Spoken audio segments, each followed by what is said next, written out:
Hello, everyone. My name is Ali Rajab, the CPIEA innovator and MC for its WinWebinars. The Canadian Premier International Education Awards, CPIEAs, are the first of their kind in the world. Having started an industry-wide revolution in 2012, the CPIEAs today continue their mission of recognizing the people who make education their mission, dedicated to recognizing and celebrating those international recruitment agencies who exceed their students' expectations. The CPIEAs are proud of their positive impact on the international education industry. During the pandemic, virtual fairs, I'm talking about student fairs, replaced the in-person fairs. However, with the reopening phase, some agencies are still in the saving mood and are considering more virtual fairs during 2022 to ensure maybe higher school participations. Therefore, let me introduce you to great and well-known agencies and CPIEA winners who will share their wealth with us. I'll start with introducing Andrea Pacias. Andrea is the owner of Blue Studies International in Australia and Colombia. During the last 15 years, Blue Studies has helped thousands of students to achieve their personal and professional goals. Blue Studies International is a proud winner of the CPIEA 2016 Gold Award and 2020 Silver Agency of the Year Awards. And second, I'd like to introduce Haytham Giyat. Haytham is the owner of Yes Atlas in United Arab Emirates, Saudi Arabia, and Jordan. Haytham is a technology entrepreneur, established one of the first online students recruitment agencies in the market called findcourse.com. Yes Atlas is a proud winner of the CPIEA 2014 Gold Award. Welcome, Andrea. Welcome, Haytham. I'm sure we will have a great discussion. Thank you. So, in many schools and many agents are supportive of the B2B. We all go to these B2B fairs. It's very important for our international education industry. However, the B2C fairs, the student fairs, are not for everyone. Some of us support it, some of us don't. And I'd like to understand your perspective, Andrea and Haytham.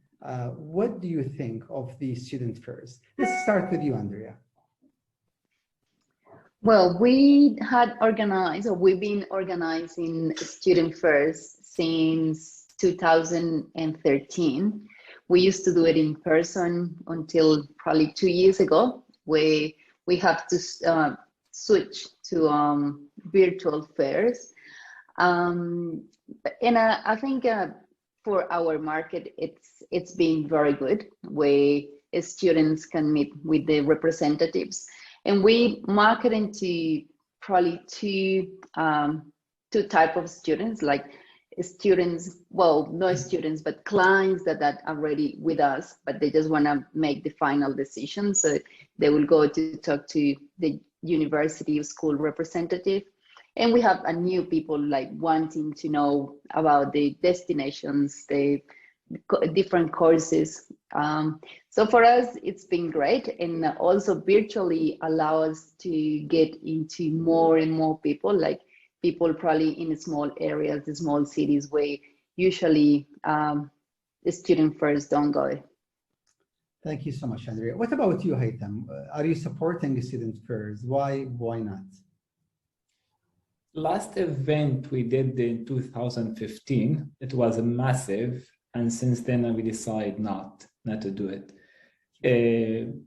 Our main business line is recruiting students. Students fair required a lot of operation logistics, which sometimes be hassle for education agency. we decided to focus more in other online activities than student fairs. And since 2015 till now, our business are growing, and that's without any one single fair. So I am big supporter of online activities and not for students fairs. That's fascinating, Haitham. So what was the most challenging aspect that kind of motivate you to stay away from fairs, Haitham? First, I think cost-wise for the agency and for the educators. Is spending thousands of dollars for each single fair for one school, that's a lot of money, and they expect in return to get a good number of leads or good number of students. For us, also big hassle in terms of bringing a huge traffic to the fair, spending a lot of money in advertisements, and sometimes the timing is not good in terms of for the educators and for the agency. So we decide to invest more in online rather than offline activities. I'll get to the online activities that you mentioned, Haitham, but let me ask you, Andrea, here's an experienced agency. They have tried student fairs. The last one was 2015, not too far. It was successful. But the challenges are huge. Schools participation, yes, they might come, but they also demand to send them students. How do you manage budget-wise? How do you manage bringing the schools to your fairs? Well, first of all, we have a lot of schools and universities from all around the world. They actually asking us to organize events. For them, some the market is new for them. I'm talking about Latin America, so they want to make a brand awareness in these events. Sometimes they don't want applications straight away, but they want to be known in Latin America in this case. And also what is been increasing is more in-country representatives. So we already have people living, for example, in Colombia or Chile or Mexico, representing the schools and universities. So it hasn't been a challenge actually to bring the schools together to participate in these expos. And most of the time they're traveling around the same time at the year when they come in from overseas. So we know more or less the itinerary, and we organize it around it.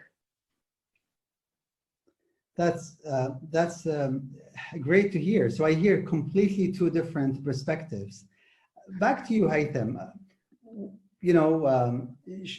Andrea is more or less saying the opposite. There is a huge interest from schools. Why do you think it works for Andrea and it didn't work for you? And I'm not here asking you to talk about your personal experience, but maybe also to help those who are considering doing fairs.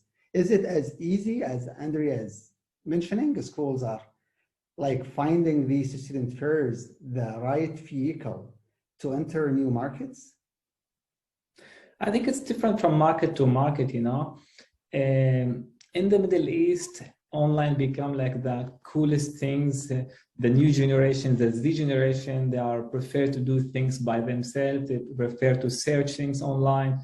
Unlike in the past where the parents used to come to the fair with the students and checking things.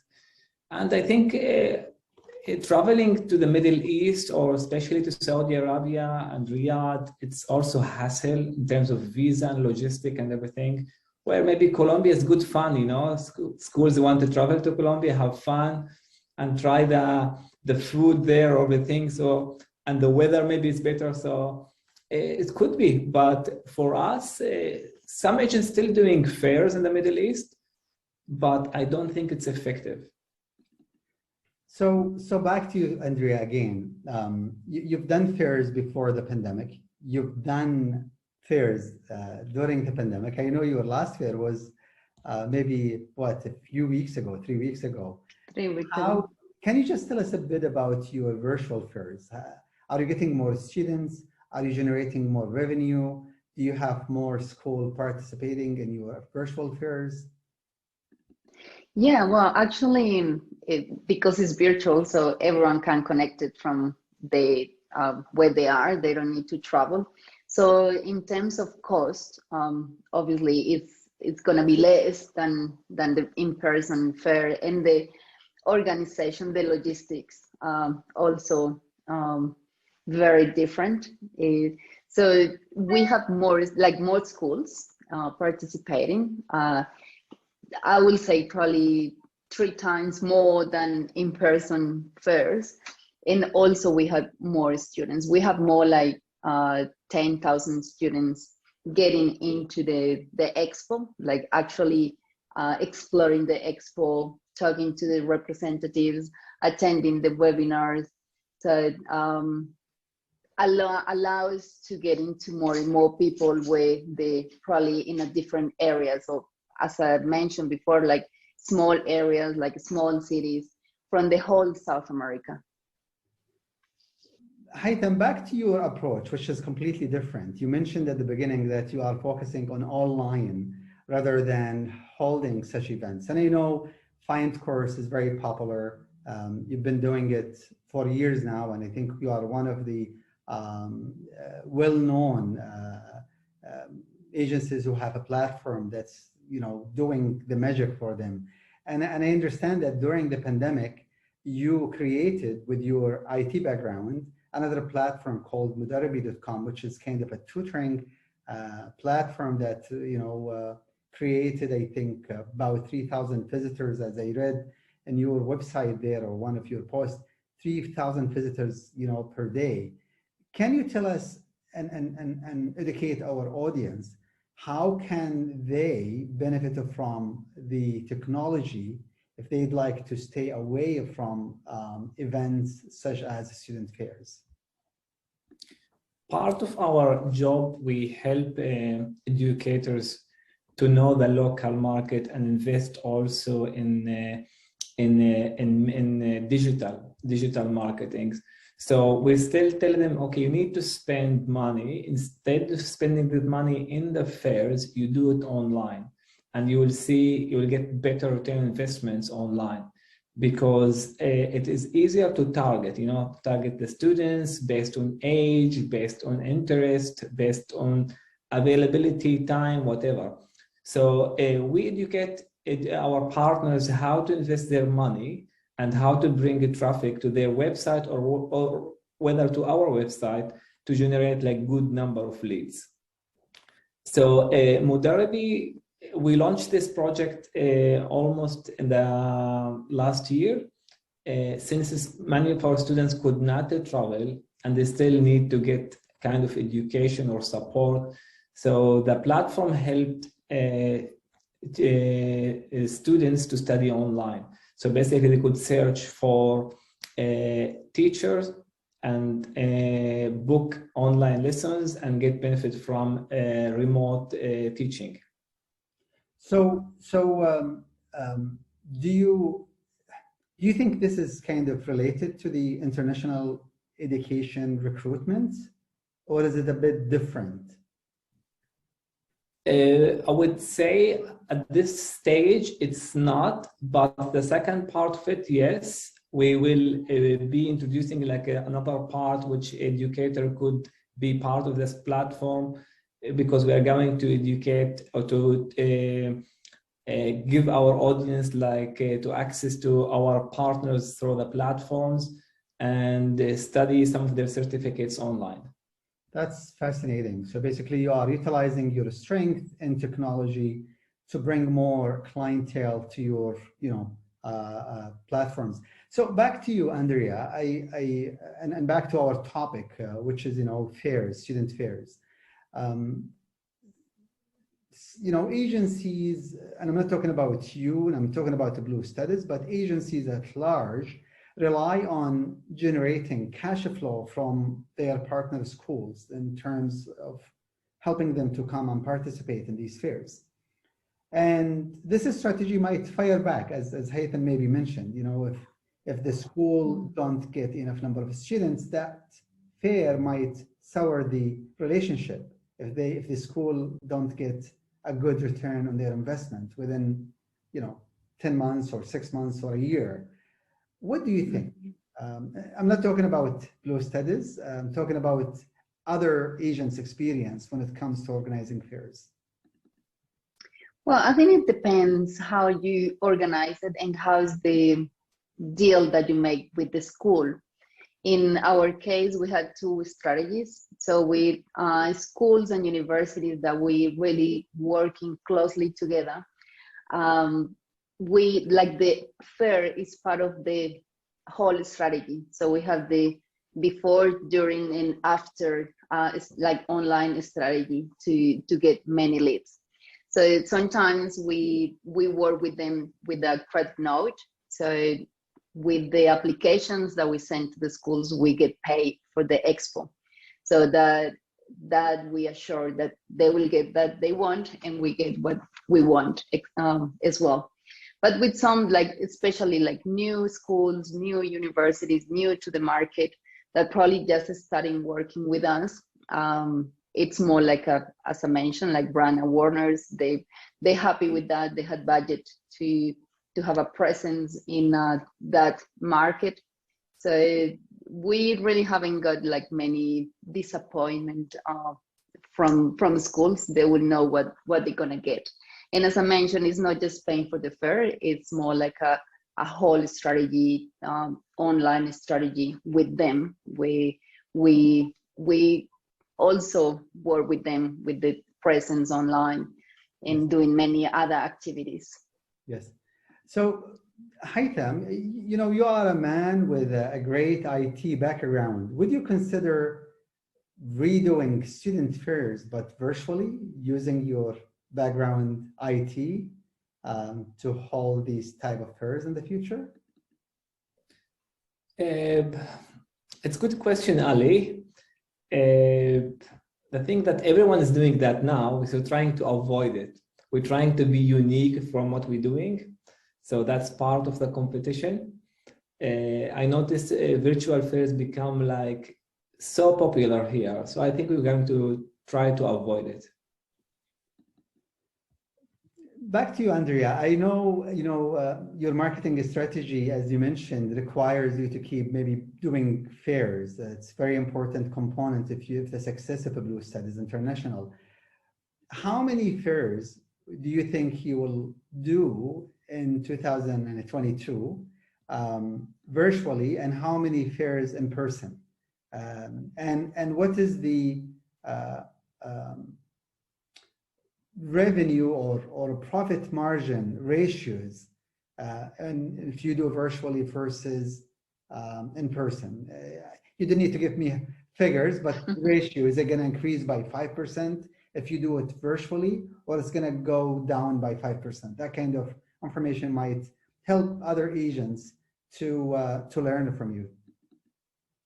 Well, we're planning to do two big expos, like one in the first semester and one in the second semester. And we will do it at the same time, like virtually and in person. However, we don't want to go back to those traditional expos where you have a table and you have the representative and talking to students. We want to innovate and have a different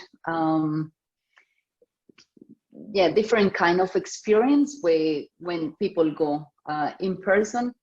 And I can't tell you details now, but we're preparing for those. Like it's not, we don't want to go back. Like we had to learn from the past. And I think, okay, there was a lot of people going to those in-person fairs, but people wanting more experience now.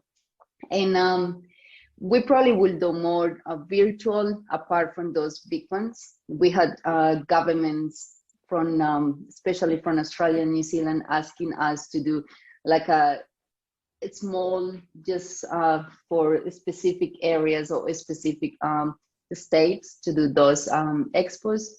And in terms of the revenue, I would say like virtual will go up like in revenue for us and even for the institutions.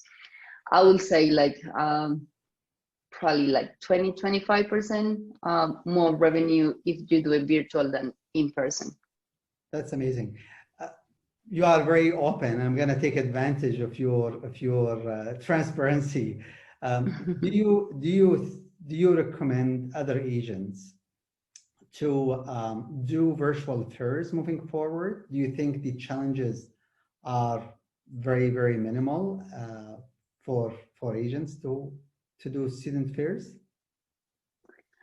I would recommend it if they have a good technological partner or they have a great tool, because I found out that many virtual fairs in any industry, if they don't do it right, it's going to be a disaster. Like it's no, people can get in. So you have to present a very good experience. So you have to know. In my experience, we had to search for many months to really organize the one that we want. So we look into others because other companies and industry were selling just like the platform itself, but we did it from the beginning. Like we had a company where we partnered with, and we asked them every detail that we wanted to put it in the expo, and we're very happy with the results. So you have to have a great tool to have a good results. Otherwise, it's going to be a disaster. Awesome. I'm going to ask you the same question. I'll start with you, Haitham. If you are to do student fairs again, virtually or in person, do you think you will do them because they are going to provide profit, like you make a profit from the fair itself, meaning you charge schools participation fees and you spend fees and then you will have your margin from there, or you will do fairs because it will help you to bring leads that will benefit your agency? Okay, so if we consider to do again fairs, I think we'll do it for branding, and we will not think about generating money. It's the opposite. We're going to spend more money in terms of marketing things, and we will not even charge schools, just to show how we are confident in the market. And because we are making money from basically recruiting students and not from asking educators to pay us money. Whether we're going to do at one stage like a virtual fair, I think that technology is still not ready. I think the virtual fair experience doesn't replace the offline or the face-to-face.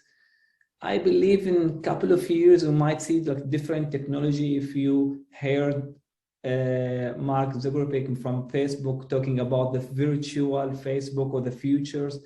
So if you're going to combine the new technology that's coming soon to the market with the education, yes, you might give good experience to the students or the parents and the educators to be in the same virtual room, having better chat. And then we might consider going into this where it's going to see like more benefit from the virtual fair, but not with the existing setup. Wonderful answer. Thanks for that. What about you, Andrea? We do expos to get more leads.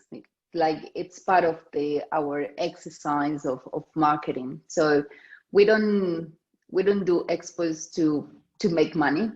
We do expos to continue recruiting students. I think it's a great tool and help us to close more students. Like in the expos in person in the past, we have students like paying on spot, like they have to pay the registration. So we have application spot. So we've seen an increase on applications on those days. I agree, like it's a lot of logistics behind, but you have to have a team where they have experience on doing those expos. So yeah, that will be our approach. That's amazing. Thank you so much for being such great two guests who are providing an amazing advice for the agents who are maybe willing to do fairs, or they have done it in the past and they'd like to do virtual fairs in the future. And also this message is for school owners. To all my dear school owners and representatives, please know that many educational agencies are not doing student fairs to make profit out of it. They are doing it so they can have quality leads to send to your schools. I think that's very important for schools to know. Before I close our discussion here, I'd like to take advantage of the opportunity that both of you are well experienced educational agencies. You know, you founded a great successful companies, and I'm sure there are many who are hungry to hear from you a piece of advice. How did you do during the last 2 difficult years? I'd like to hear from each one of you a piece of advice. What is that one spectacular thing that kept you stable and able to continue with your business journey? I'd like to start with you, Haitham, please. Again, back to the same topic, I think technology helped us a lot, you know, because we relied on technology to reduce human resources, to run the business more efficient, and of course, reduce cost, okay? And it helped us to scale up, scale down, and scale up fast. So during the pandemic, we reduced almost 80% of our operation, but was easier, you know. And then when the business started coming back, like within weeks, you could go back to the same scale, okay? It's a matter about how much you're going to scale or up and down, and that's because of technology, you know. And the way how we operate, we have a centralized office in the regions, and we do a lot of things virtual, okay? Not virtual fairs, but a lot of activities virtual online. And that's easier, and I think it helped us a lot during the pandemic. Thank you so much for sharing this great advice, Haitham. What about you, Andrea? Well, before the pandemic, about 70% of my company already work from home or online. We just have the salespeople at the physical offices. So it wasn't difficult actually to merge everyone and start working from home, which I think was a very difficult for many companies, especially when you have a lot of staff. And we managed to keep everyone. Like at the beginning was a bit difficult, but we as a team, I think if you have a great team and you work together and you start implementing new ideas, that's how we survived, and we stayed alive, implementing new projects. So for example, we had the Blue Studies Online, so we teach English online for Spanish speakers, and other projects in education, but in the country. So we start partnering with other companies from Canada, from Australia, to bring other products to universities and schools here, and also help us to learn more about other destinations. We were focused in Australia, like probably 80% of our students were going to Australia, and because Australia is still with the borders closed, we have to learn about other destinations. Canada now, it's a very big for us. I would say it's our #1 market. Also, we send a lot of students to like places like United States, Dubai, Malta. So that pushes to actually start doing other things. And yeah, we here, we're growing. We take an advantage of probably a lot of agencies start like, some of them close down, and some of them, they just get rid of some of the people, and we're getting all those talents, experienced people, and we growing. So that's what we did. Wow. I am really impressed. What a great leadership by both of you. And, you know, this discussion is just amazing. And I'm having really great time with the friends, great leaders. You absolutely demonstrate the slogan of the CPIEA, leading agency to help shape the future. With this, I thank you all for your time.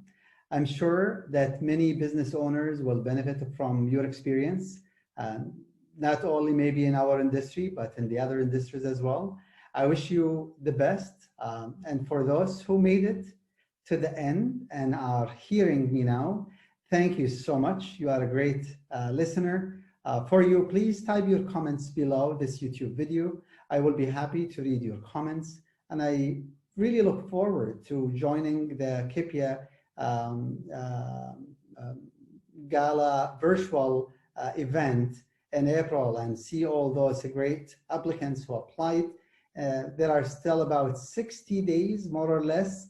So if you didn't apply yet to be part of this top class educational agency club, please check the website, CPIEA.com, and apply for the CPIEA 2022 awards. The registration for nomination will be closed on December 31st of 2021, or apply in the upcoming years if you watch this video in a later date. Again, more details about the CPIEA and its great winners, such as Haitham and Andrea, can be found on the website, CPIEA.com. Thank you so much and have a great time, everyone.